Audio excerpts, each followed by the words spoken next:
I'm here. I see you, Peter. Okay, Great to have you, bro. Great to be back. Can you share your screen, Peter? I'm doing it right now. All right, it's been way too long since I've had you here. Very nice show today, by the way. Thanks. I agree with the analysis. Also, I have some slightly different takes on things, which I think will be interesting as a point of discussion. Okay. But so where are you in Europe right now, Peter? I'm in Munich right now. Okay. Now I don't know if the screen has come up yet. Did it come up? Yeah, but it's just you are sharing screen, share device. So there you go. There you go. Right. You're in Munich, but you're not German. No. Because your accent definitely isn't German. No, my accent is no longer German, but I grew up here from like 6 years old till 12. And when I came back to the United States, I had a little bit of a German accent. I lived in England before that, so I had a combination of being a kid with an English accent and a little bit of a German accent. I love, by the way, the Munich museum. I love it. It's amazing. Munich's one of my favorite places in Germany too. I love it as well. Plus, I'm a big fan of Bayern Munich. Yep. So, but anyway, I think that the discussion you guys are having about the dollar is incredibly interesting and very important.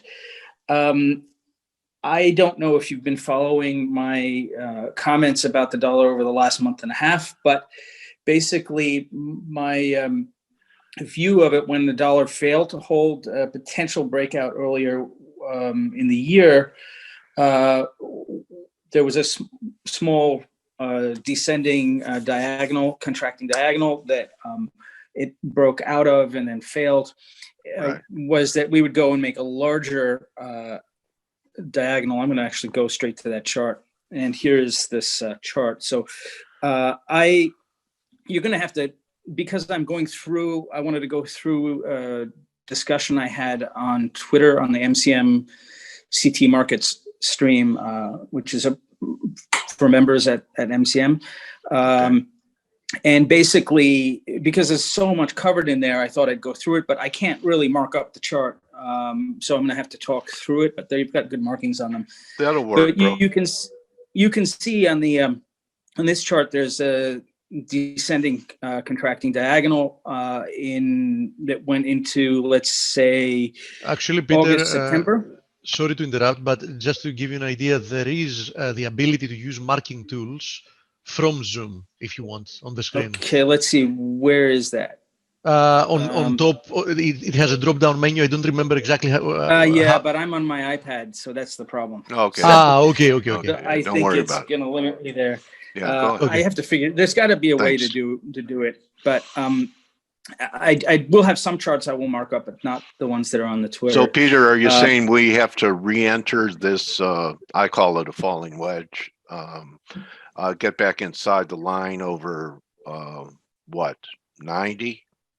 Well, this is take it back inside. Well, I want to actually take a look at what happened in August, because this was a classic and beautiful setup where we should have broken out over 93 and then rocketed. Right. But what happened is when we broke down the breakout level,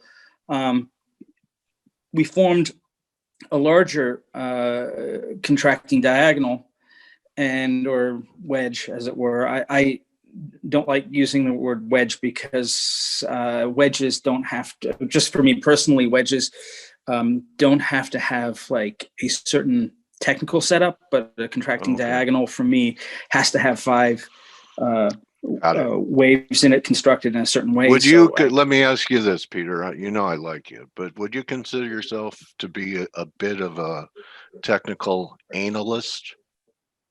I don't know.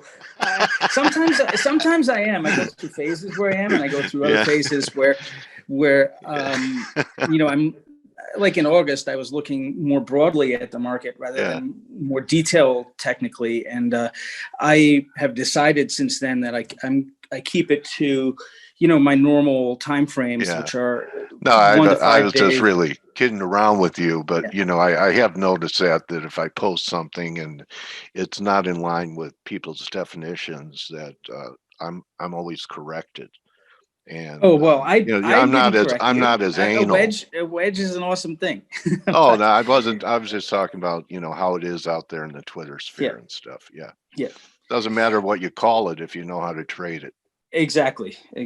And I think this dollar situation is just an exceptional emotional catalyst, and I think that's the focus of this. What I wanted to talk about today.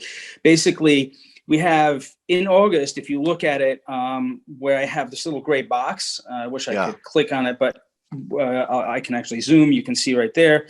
Yeah. That's the throw under from that Oh, okay. wedge. Yeah. And if you look at that, that took about a month and a half to go through. And my experience with the dollar, having still the most money I've made trading in terms of percentage, has been trading the dollar. Wow. Generally, like for example, I took enormous long trades when the dollar was in the lower 70s and held them until it was in the 90s. Great hold. And people thought I was nuts when I took the longs because the United States had just been downgraded, I believe, or something happened around that. But the thing is that I think the dollar is the driver of a lot of stuff going on right now. And I think that if you look at what happened here, and then you recognize that we have an even larger Right. contracting. It's like that was a fractal of this. Yeah, that it's to me, the dollar doesn't want to just drop below this emotional area and then reverse. It wants to torture people. It wants to make people think that the dollar is weaker than it is, or it wants to make people think that it's going to reverse and break out. And either one of those situations is where the emotional reaction is going to be. So I rendered it here. What I'm leaning towards is not necessarily consensus, because what I think is a lot of people are talking about the dollar going down and breaking down and losing reserve status immediately and all this stuff. And I agree with what you guys were saying earlier, because what it looks like to me is we have this torture maybe into March or later February, and grinding lower. Then the dollar breaks out. Now the thing is that you have to look at what the measured move would be here, and the measured move, if we broke out, would be to something like 98 on the dollar. However, if this is a leading diagonal, which you can't rule out, then we would see an attempt to break back into this contracting diagonal and fail. And that is this red line right here.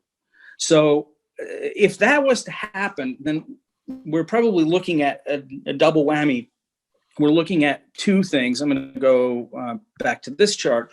We would be looking at a potential for a blow off top, similar to this. Although for me, I actually think that the underthrow on the dollar is likely to produce some sort of decent momentum higher in the market regardless. But if we were to get the leading diagonal, which is very bearish, then that would look at the dollar dropping into the middle 80s or lower 80s. I am not biased towards that. I think that it could be even lower than that. But I'm not biased towards that. I'm biased towards the market, to the dollar, basically stretching people, making them. I'll go back to this again because you can see where it is. Basically staying in the upper 80s. That's what I think will happen. 86, 87, 88, anywhere in there. And that goes with the picture here. I think we could get something like this. A correction to 3,400 while we have a bear market rally in the dollar. Well, no, because this is where we are now. I posted these charts last week, Yeah. and basically looking for chop into the end of the year. So if you look at this, you can see here we are. The Yeah. green line is Right. the end of December. Looking for the market to spike up, drop a little bit potentially into the last 2 days. The last 2 days of the year are a little bit complicated, especially towards the end of the day, because there's liquidations and rebalances and other things that are happening.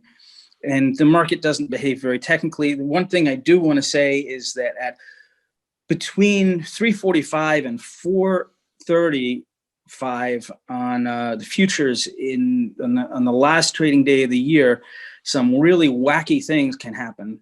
And so you should be careful of those times. It's kind of like a quad witching type of close, except there's no quad witching. It's just the annual influences.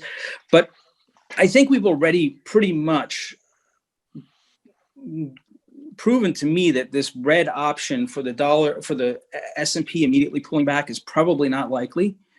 I don't see that as having the edge right now. It's not ruled out yet. We need to see how we open in January, but I don't really give it high odds. And the reason is some charts I'm going to show, some live charts. So this dollar decline continues, Peter, and we continue to grind higher in S&Ps until February, March, till we get a dollar low. I think if we remember what happened in this August timeframe, remember we had the strongest blow off top in the market that I've ever seen in August, while the dollar was just chopping around. Did nothing. Yeah, the dollar just chopped around in this emotional thing, convincing everybody that it was going to fall out of bed and die, and the market was going to go up even more. And now I would guess we're in a similar situation. And I've been talking about this for a long time, because my experience with the dollar is that these throw unders are the magnets. They're the magnets where they can trap the most people. I think the central banks know it. They're involved. They're manipulating this stuff. And I think that they want to get many people in. Now, I'm going to show my comments on here because they're important. Basically, the Nikkei has also done something which I think leads to the idea that further follow through upside for the market is probably likely, and that's broken out of this huge channel. Now, I can't tell you where this stops. I drew one option of where I think it could stop, which would be about 10% higher than where we are, where it was when I made this chart. But you know, that can go higher. I'm more inclined to be bearish than bullish in the broader picture, but in the short term, I think it pays to be careful. So the NYSE has a very interesting setup in that regard, and also the transports, because basically I track these 1, 2, 3 setups, which I have been posting about for a long time.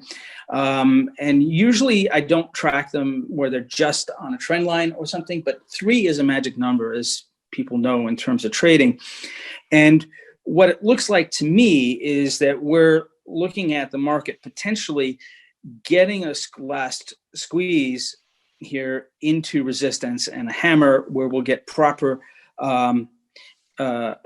unconfirmed highs. And that's something I've been harping on. Now, another clue for this, something I've been talking about for a long time, I'll just read it. Here's the transportation index. And I've been posting this for months. And I would expect that it's a similar 1, 2, 3 hammer as the NYSE. So we have 1 and 2, which were nice resistances. And this looks like, again, a contracting, rising diagonal with a false breakdown. Now, we had a breakdown over here in 2018. Then we had a real breakdown in March that also now has proven to be a false breakdown. I think the ultimate trap would be that the transports view all of this euphoria about everybody moving online and closing down, you know, the closing down of all the small businesses and, you know, retail stores, that not all of them, but at least so many of them, sadly, and consolidating power into the online markets. would increase the transport's performance. And I think one of the things that's going on here is that the confirmation of transports is a misnomer, where it used to be, a Dow theory, Dow theory buy would have triggered right now. I don't agree with that, because we have a gross manipulation of the actual mechanisms of business in terms of bankrupting certain businesses and reducing hand-to-hand commerce. So now everything is shipping, and I think it's distortion, as opposed to where a lot of things were hands-on before. So let's take a look at something else. Now, you're going to see that a lot of people are talking about sentiment being overly euphoric. And I'm not going to argue with you that we don't have euphoria. We do have euphoria. But let's ask the question, is a low put call ratio bearish? And the answer is yes and no.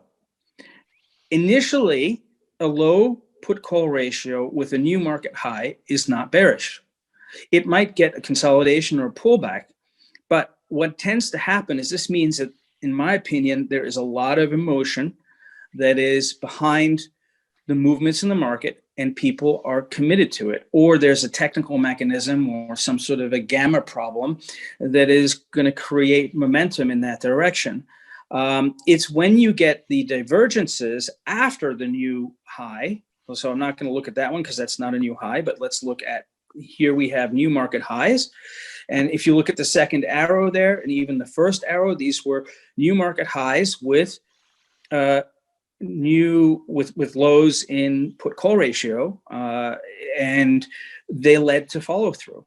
Yeah. Where we started to see problems is when you get two, I like symmetry in markets. So you get two new lows in a move in put call. So you would look for two unconfirmed highs, two major unconfirmed highs, or three, for example, to get into the zone of where the market will turn. You can see that this green arrow is what we got from this supposedly extreme euphoria. And then if you really look at what happened here, you can see that we had basically two or three unconfirmed highs in that were significant in the put call ratio. Now let's look at where we are now. We have in February, we had a similar situation. We had, in February, in December to the end of December to February, we had extreme low put call ratios. And that, of course, in the long term was a negative. But in the short term, it led to higher prices. Now we have a much more pronounced situation where we're dwarfing the put call lows, which I think then ends up meaning that ultimately the decline the markets take from here will probably be a bear market. But in the meantime, it means that the momentum for the market to go higher is probably something technical, something systemic or systematic as well. And systemic, I mean systemic, not so something methodology-wise is changed in the market, or the market system has changed, or we have strategies that are going to continue this momentum, whether it's gamma squeezes or whatever. But I think something like this is potential to keep an eye on. Certainly an open mind for the markets to go higher. Now, if we look at a very long-term chart of the Dow, we can see that we're up in the top of this broadening pattern, but we still have room to go. So I've been talking about 31,000, 31,200 for a while. If you look at a close-up here, you can see that there's still quite a bit to go. Since this is a monthly chart, then it should be not discounted that space is not small. And could we have a throw over on that? I would think that we could at least get some sort of throw over. I'm not. That'd be higher than 31,000 then, wouldn't it? Yeah, I'm kind of looking at it like 10%, 7 to 10% on the NYSE. Yeah. So, we could see from where we are basically, 31 1,000 to 32,000 Okay. on the Dow if it wanted to. And here's another very interesting broad trend line that goes back 100 years on the Dow, I think is worth taking a look at. And if we zoom in, you can see there's still some room up there. It's also in the 31,500 to 30, area. Thanks now for if we taking go me and we back look to my childhood. yeah. Go ahead, buddy. Now, if we look at the S&P, I've been talking about this for a while also, because my expectation was, because we didn't have unconfirmed highs when we hit this resistance level, which is a key one in the S&P, that we would get a throwover. And the throwovers tend to be that first they throw over a little bit and create a little bit of a bull trap. And then they create a bear trap because everybody thinks it's broken down. Like here, you can see we got a bear trap. Now, right over here, the last highs that were a gap up and failed, that was a bear trap. But now we are in what would normally be the momentum phase of a throwover, which means that we should get about 3 to 5% normally above that line, I would say, in order to really create a full trap, just like what was happening in the October through December, January timeframe in 2020. So October 2019 to January 2020 was a throwover. So is that about 3,900, Peter? 5% from here? I think 3850 to 3,900 is a reasonable area. If we get a little momentum and the dollar does what I think it might, then we could see 4,000 to 4,100, as crazy as that sounds. That's not crazy. A lot of people had those targets, but they were looking for a 10% correction first. Yeah, I don't think we're going to get a 10% correction, and I'll show you until why. It's over. Yeah, I think that this is a trap setting up. I think we might. There's timing here, January 6th or 9th for a pullback. But I don't think that we're going to get a really big correction because really the medium term, people are too bearish. And I'm going to show you that. You can't believe that people are too bearish, but they are. This is the euro. I love this chart. This is a very long channel. I think the euro has room to the top of this channel. It might noodle around. It might even do false breakout. But I think that there are big consequences for the euro after this. The euro is actually, the ECB is printing more money than the Fed. And everybody is borrowing as many dollars as possible through swap lines. So the squeeze in the dollar has potential to be devastating when it happens. Now, the all-world Dow also gives us a clue that we have resistance coming up here that is got some more room to go. These are nice looking charts in terms of that they're clean. And I think that it's unlikely the market doesn't attempt to get at least a better test of that red line, in my opinion. That fits with this pattern I've been talking about for quite a while, though I was looking for and still am looking for an overthrow for E, and that throw over can become interesting, or it could become even a sort of leading diagonal, which could then get us a momentum move. I'm not that bullish. I think the markets are very dangerous. I think people need to be taking smaller and smaller positions and managing risk tighter and tighter as market goes up. I think this chart is a great example of why. This is not a normal looking chart.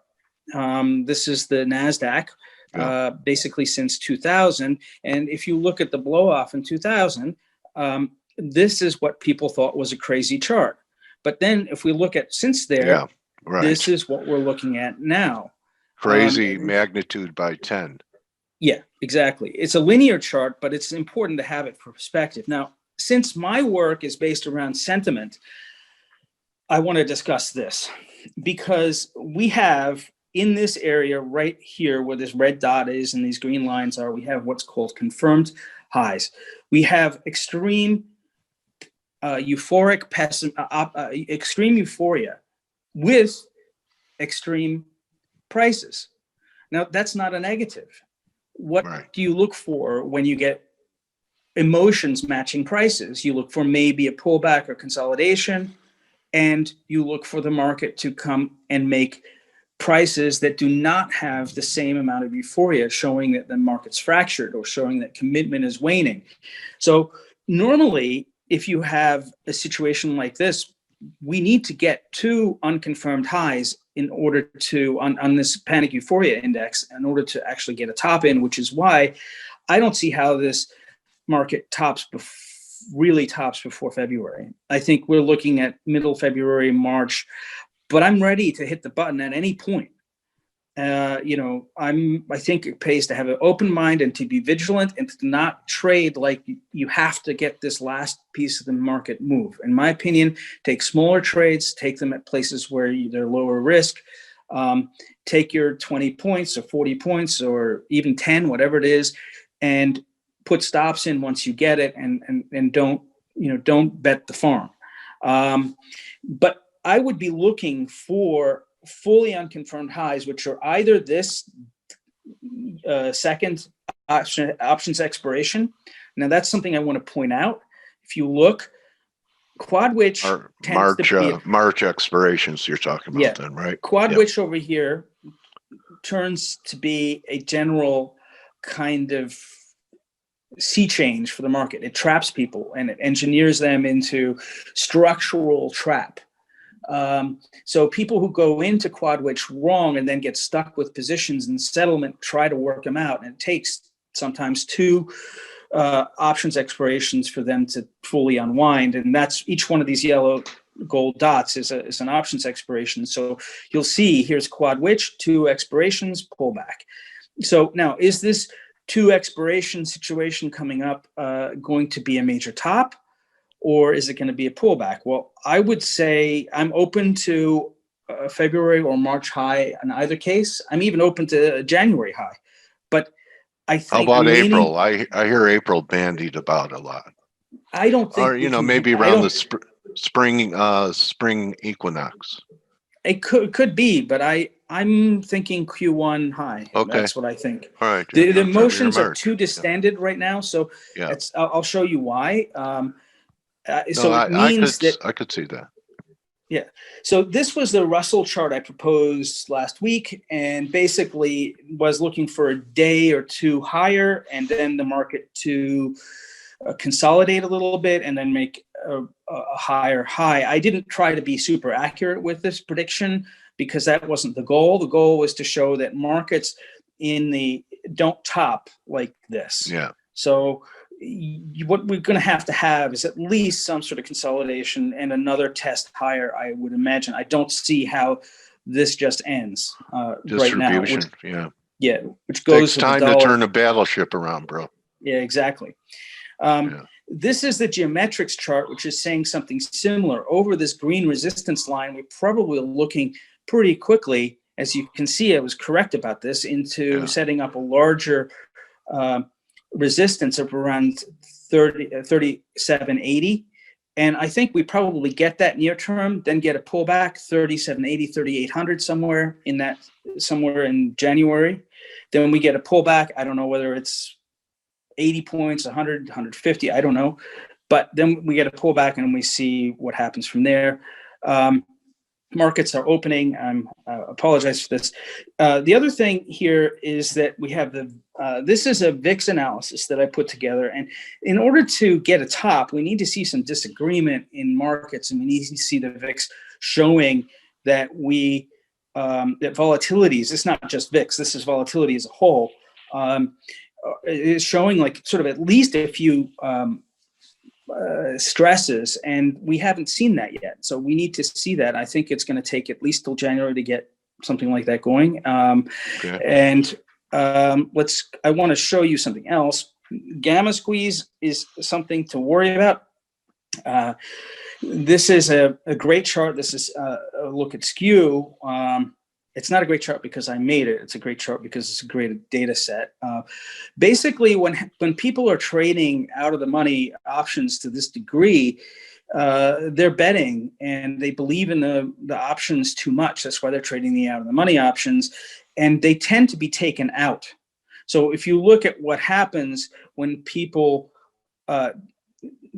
basically end up offsides in out of the money options this far, they end up having these green boxes, basically unwinding their options and turning them into dust. And these tend to be gamma squeezes. So it looks like we're in another one right now. People are way too confident, as you can see, with their out of the money options. We need to get them more confident and then unwind them from them, in my opinion, for zero. And then the market will take a break. This is another confirmation of what I'm seeing in this sense, which is that we're probably looking at a situation where we need to get a few unconfirmed highs here, still again pointing into January, February, or maybe early March for timing. I would say, in sentiment-wise, this is credit sentiment on the bottom, and credit sentiment is a relationship of sentiment and credit to the relationship in sentiment of equities. And then the top line is composite sentiment, which, as you can see, shows euphoria, but you don't top on euphoria. You might get a pullback, but in this particular case, because this is new all-time highs with new multi-year highs in composite sentiment, we're going to need to get unconfirmed highs, at least a few of them, in order to unwind this market. From a valuation perspective, just looking at this makes you want to puke, because this is the most expensive the market has ever been versus earnings. I don't see these earnings going to be ratcheted up. I think they're going to be ratcheted down. Inflation is probably going to be a negative impact. And inflation initially might push markets a little higher, but when markets start to factor in that inflation is disturbing the business process, they will have a problem.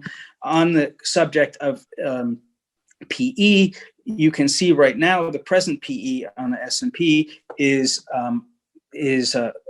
37. It's insane. Okay. Now, the last time this kind of happened, we were in the midst of the S&P going down to zero earnings or negative earnings in 2008 and 9. Here we are, we have positive earnings, but an insane valuation. In that point, we have the NASDAQ with the highest ratio to GDP in history. There's another chart I think is interesting here. Just I don't tend to use RSI, but I like to sometimes use channeling in RSI. And you can see we have a channel to hit on the RSI. I can't imagine we don't hit it at this point. We've come back too far, so I think that wants to be hit, which probably means an upper trend line needs to be hit or a throw over on the S&P. I'm sorry I'm going long. I'm trying to go fast here. This is a tool that I like to watch, and it's already way oversold with the markets at all-time high. It's not oversold. What this means is that we're just not seeing sellers get control of price, and that means that we continue to see squeezes. In terms of volatility, this is projected volatility, so it looks like a Q1 volatility low to me. And then we turn up for the rest of the year. Actually, for 2 years, 2.5 years. So bear market type thing. Value stocks are starting to break out and increase their performance versus the S&P. I think that's notable. We're getting internal confirmation right now in the market. I don't think that we turn until we start to get non-confirmations, kind of like this. But I don't see how the market is going to just sit and turn when people are doing this. Similarly, McClellan summations, I like to look at all of them. We're getting broadly confirmed highs here in McClellan for the rally off the March lows, in terms of some of the McClellans and some of them are not, but it's still overall leaning positive to me, more positive than more negative, just because of the number that are confirming the highs for the near terms. Now, this is not a wonderful picture. There's fracturing in here. So the quality of what's going on in the market to me is deteriorating, which means that the next highs we make are likely to be not as strong, not as long lasting as people might want them to be. Let's take What a a great look. presentation, man. Let's take a look at this. Was something else that was going on last week. We actually have, if you look at it right here, people panicking with the S&P having pulled back just a few points. Yeah. And so, of course, we get these squeezes. And this is a count. Now, I don't like standard Elliott wave in a lot of ways because I think people are always looking to count impulses more than they should. And all of the moves that I'm seeing since 2000 look like ABCs. So I have done this count. I've had this for years that I posted it. And what it looks like to me is that we need to finish the C wave up. And it can be a truncated C wave or it could be symmetrical. I don't think it's going to be symmetrical, but I think we need to finish this C of C. And then we could basically come down and make lows below March, which I think we would do if we start to sell off. This is just a look at the NASI. Of course, we got confirmed highs here, so I don't see an immediate need for markets to die. And you can see also just in terms of sentiment, even though I don't really like AAI bear and bull, still when you make new lows in bears, it doesn't mean that there's not people left to squeeze, and it doesn't mean people aren't convinced that the market's going to go higher and they have to get that last 10%. So it looks to me like we're in a similar situation as December 2019. So you have to be vigilant, and we might have 1, 2, or even 2.5 months left, but important to understand that. This is the last chart I'm going to show that's about sentiment, which shows you why people are mismatched. Essentially, index put buyers are going nuts. They're buying more puts right now than they bought in March. That's this purple line on here. So that's why when you see me talking about people being too bullish or too bearish, these people are off sides. And this is a big number. These are professionals. The index put people are not like retail people. They're institutions, and they're offsides, and they're options expiration quad witch trap people. This is the Dow Jones Global Titans Index testing resistance, a beautiful trend line. I wouldn't be surprised to see a little throwover and then a failure, so Q1 type thing. Mortgages, really interesting situation in mortgages. Mortgages has broken resistance. Now, what would I think is happening here? I don't understand it at all, but it looks to me like we're looking like we want to get up and test into that gap area and then potentially roll. I'm rushing through this. You can also see that we're seeing real rates rise a little bit versus the Fed trying to get them down. And one of the last subjects is lumber. Lumber is been this inflation gauge. It's an awesome one. I'd never seen a move like this, limit up after limit up after limit up into August. I'd never seen anything like August in my life. But we did get a major reversal there. Now we're back up here consolidating just under the highs. This was as of last week. I don't think this is a double top at this point. I think this needs to go higher in order to get the double top in there. And if that's the case, this is another tailwind for markets. And another thing you can see is comparing the wood index to lumber. It's actually confirming if lumber was to make a new high, it would now be in agreement with it, which it was not in August.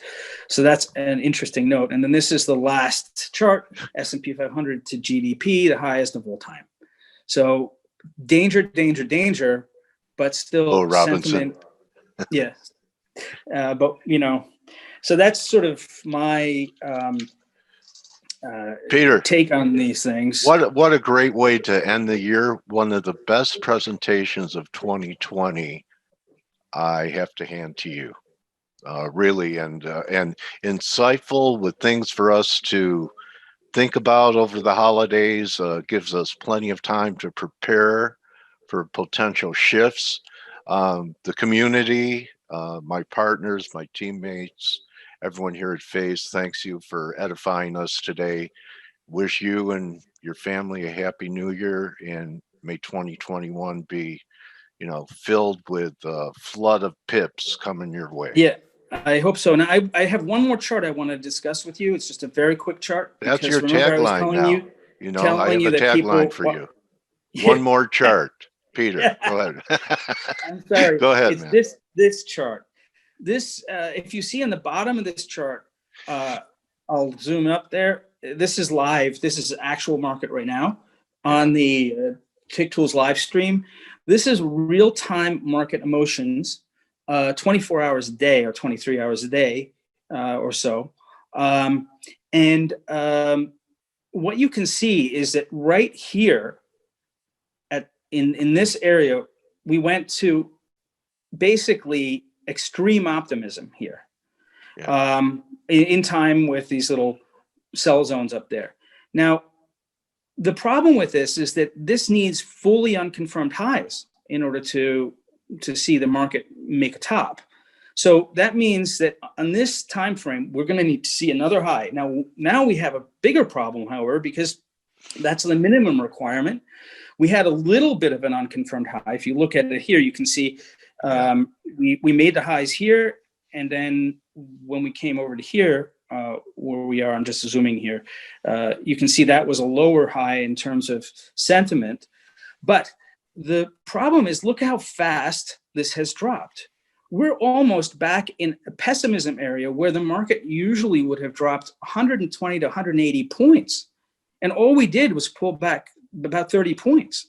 Yeah. So we have as much pessimism. People are shorting this like with abandon. They're trying to sell, and they're not getting any price performance for their efforts. Yeah. So the market's going to squeeze them to hell and high water if this is correct. Now, if you look at this, every time you get medium-term pessimism at this level, don't expect a small move. Anytime you get intermediate-term pessimism at a level that is this green level, this green dot there, expect 100 to 150 points. So here we almost had that yesterday. We were like intermediate-term pessimism right here, got down into the 20s. Mm-hmm. Unbelievable on a 30-point pullback. Yeah. So when people are talking about how euphoric everybody is, well, just remember that what they're really doing is selling the crap out of every low, sorry for swearing, and you can see that again this morning.